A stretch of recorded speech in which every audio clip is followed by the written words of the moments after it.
Hi Google, welcome to another edition of Minimal Monday wrap-up number 69 this week. Excuse me. I know you weren't expecting me today, but here I am, last minute schedule, and I am able to do this wrap-up after all today. So yeah, here we have it. Just come back, yesterday I came back from Montana. Little weekend of R&R, meeting with two amazing people and photographers, Chuck Kimmerly and Alexandra Misak. I would say check them out because they do some fantastic work, and Chuck might be the most famous one of the two, but Alexandra produces amazing work too, and she's one of those other crazies that does everything on film and in the darkroom and all that kind of stuff. So, yeah, great people, great food. We had an awesome time. And, yeah, now I can say I own two original pieces of art. One by Chuck. We did a little print exchange. One beautiful photograph by Chuck that I chose. Beautiful white fence, awesome work. And now I know it's one of my favorite photographs by Chuck. And now I know the backstory of this too. And one amazing photograph by Alexandra. Hope you guys can see this. It's a darkroom print, so there's a ton of detail in there. You see. Just the preview might screw it up, but like even in the darks, there's a nice, like this is a fiber print, beautiful work, absolutely gorgeous. And yeah, now we need to frame them or get them framed. And actually, we were able to see an Ansel Adams exposition, and let me tell you, that guy was good. Like 3 days later, I'm still impressed by. I have such a hard time getting these prints out of my head. It's kind of amazing because every photographer should. This is what you strive for, people. That people cannot forget about your prints. Like I was amazed. Like I saw a couple of my favorite photographs by him, and. Yeah, I mean, I suck. As simple as that. I came out after an hour and a half. I came out and I was like, what's the point? What is the point? He was the best, and I think he still is. If you're into, black and white landscape photography, he is still the guy to beat. It's not a competition, but he's still pretty much a reference, although the prints that we saw were at least 60 years old. So, beautiful work, carefully framed and detailed. Yeah, I mean, if you have the chance to see his work, there's still a few exhibits going around, or, take that drive, do it. It's going to change your life. I know it's going to change mine in the next few days. Few weeks. So yeah, it just made me think about stuff. Anyways, let's start with the Minimal Monday wrap-up. Interesting week because I was out of cell phone reach, so I came back to about 150 emails, which is awesome. But this week, I give the Fav of the Day award to Deepak Ghosh and his photograph Tension. Holy man, this is good. It's a seascape long exposure photograph in the typical Deepak style. Dark sky, beautiful white water, and then that collection of rocks in the foreground with just a subtle touch of light on there. This is really good. I really enjoyed this. This is you know, checking out the jetty, the rocks, the breakwater, and distilling it to its essence. This is it. Um, yeah, beautiful tones, good sharpness. Like technically and aesthetically, this is really good. So that is you know, the reason for me to give it this week to Deepak. So yeah, there you have it.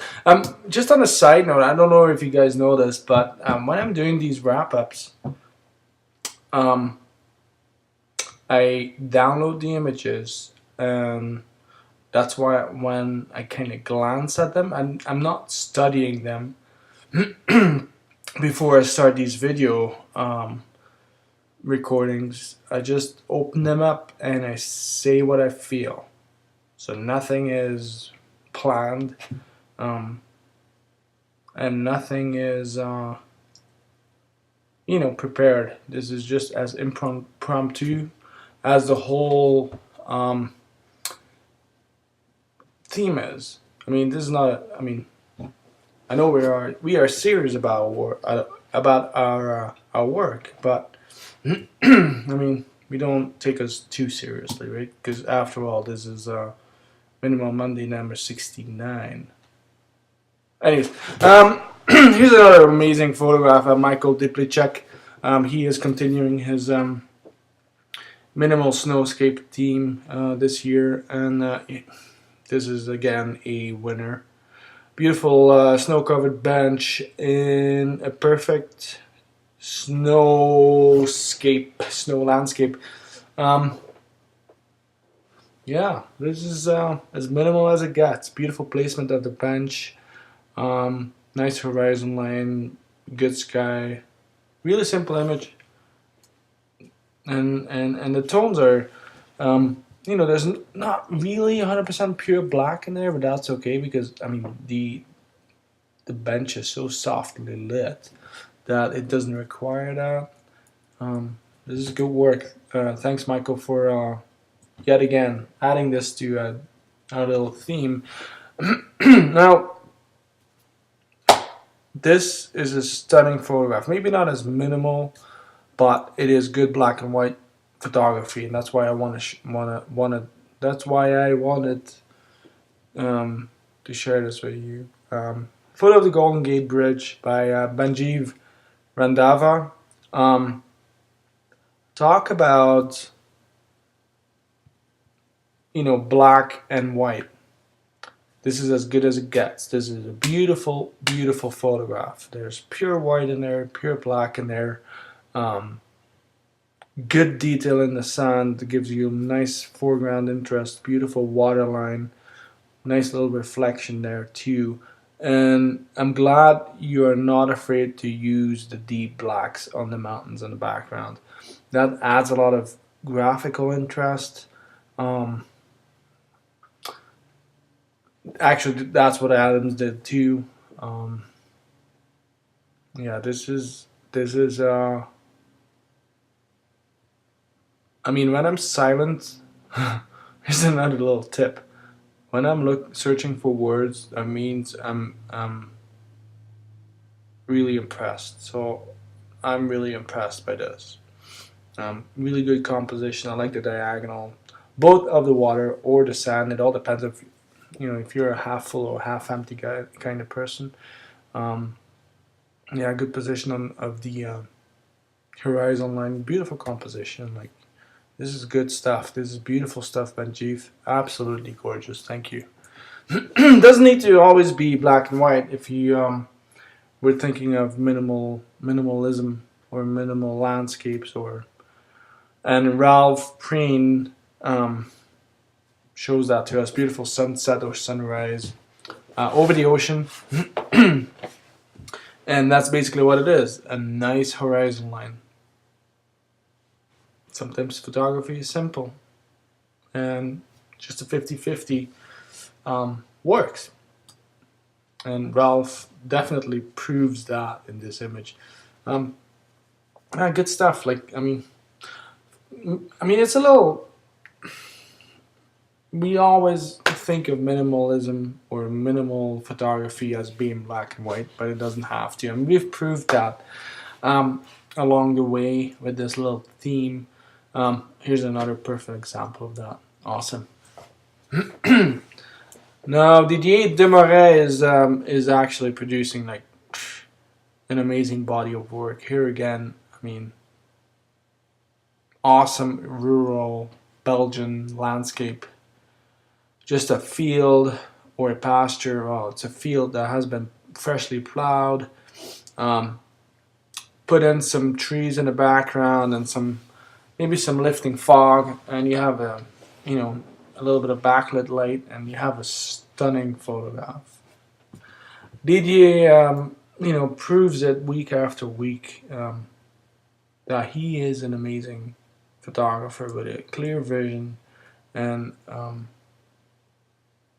he knows what subject matter he likes, and it shines through his work. Like, I mean, everybody should go on his website and look at the cohesiveness of his work.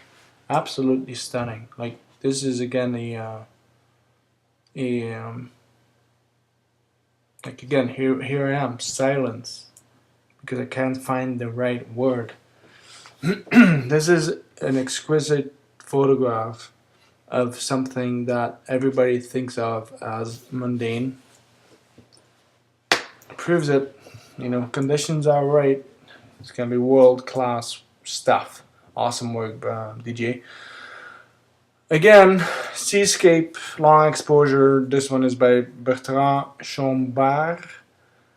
What I liked about this one is it's the dynamic qualities of this. How do you mean dynamic? I mean, look at first of all, look at the overall image, and then I have this sense of movement in this photograph. Like I almost feel or hear the water splashing up and making like that fine mist, a fine fog, and the exposure time is like kind of in between.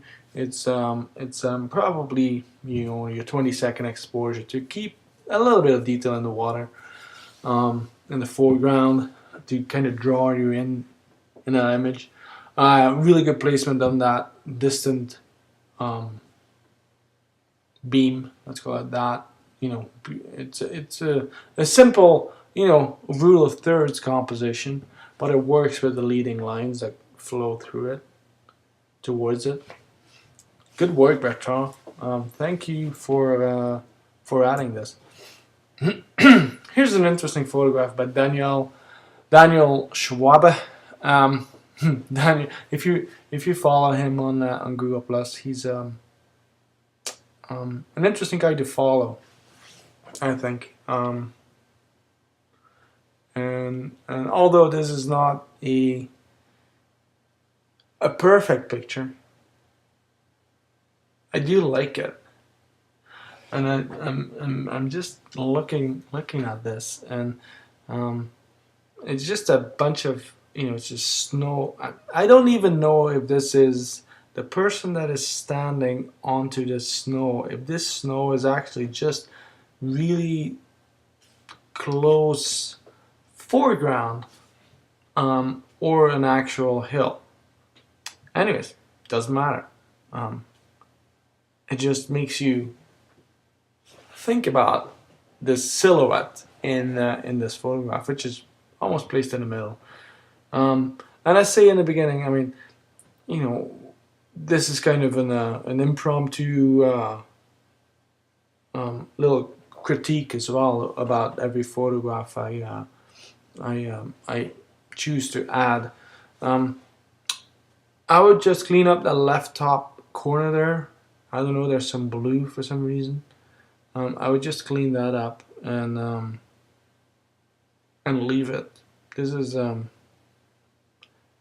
beautiful, simple photograph. Thank you for adding this, Daniel. And thank you, David Orr, for photographing and adding this. I don't know why you guys keep finding these awesome rocks. I seriously, like this almost looks like a sponge or some sort, or seaweed, or maybe it's a rock. I don't know. But one thing I do know, it looks really good. Again, long exposure, beautiful movement in the cloud, really wispy, almost like brush strokes. And then I was looking at this earlier when I downloaded the image. I'm like, what's going on with this horizon? There's something going on with this horizon. And and then I'm like, oh, wait a minute. Yeah, there's something going on with this horizon. There's probably islands in the background. And that made the horizon line is going like a little wobbly at first, but once you see that there actually are islands, it's just a funny remark. It's typical David Orr style, not that much contrast, no pure whites. Lots of people would say, well, it's a little gray, but I don't mind it. I mean, if you go through David's work, I mean, that's what he likes to see in his work. So, I mean, who am I to critique that? Um, really good. I like this. And here's one by Luke Austin. If you don't know Luke, check him out. You won't be disappointed. Minimalism is normally not something he does. If we ever do minimalism, but hey, man, thank you for taking a stab at it. I really like this. I mean, this is a classic pier, leading lines, and then the light post at the end. Luke got a little creative there, and I think put some light in the light post, but nonetheless, it's a good photograph, good square with a ton of detail in the background. I don't know if you've noticed that, if you can notice that in the video, but at the end of this pier, the water becomes kind of, and there's a little bit more movement in the water, a little bit more wave action, and I like that. It's good. I like this photograph a lot. Thank you, Luke, for adding this. Here's another really good square by Michael Salmila. There's almost like an underlying theme in this edition here. It's all water or seascapes, or most of it is water based. And again, what I like in this is the contrast between the man-made, jetty, pier, whatever it is, and the same horizontal line in the background that the trees are making, or the shrubs, or the vegetation is making. Kind of that interplay, that tension is really cool. I like that. And then the subtle foreground detail of the grass sticking out of the water gives you that a little bit of foreground detail, and then a gorgeous sky and beautiful toning. Good work, Michael. And oops, sorry. And then a last photograph I'd like to share with you is this one by Stefan Barle. I believe this is one of those. This was photographed in California, I believe. Stefan said, if I remember correctly. I'm getting old. If I read something 2 minutes later, I'm like, what was that again? Same thing here. No real recollection of what Stefan said, but I believe it's one of those classic piers, or remnants of a classic pier in California. Long exposure again, kind of long exposure. I would say like another 15-20 seconds or so, and because that water movement that's what makes this photograph. I think maybe you could do like an 8-minute exposure as well, which would blend everything except for those pure legs. But now, I mean, you have the birds as well, which is a cool little detail. And that you have that wedge of white in the water, which again makes it a little bit of a triangle. Triangle, three things. Remember our rule of odds. It's not. It's not. It doesn't work always, right? But again, in this case, it does. So there you have it. That was this week's Minimal Monday wrap up number 69. Yeah. I don't know what else to say. This is a shorty, 20 minutes for now. So I think a lot of people will be happy with a little bit of a shorter wrap up. Maybe it's just me. I missed maybe like 100 amazing photographs by 100 new photographers that were adding their work to the theme for the first time. Maybe not.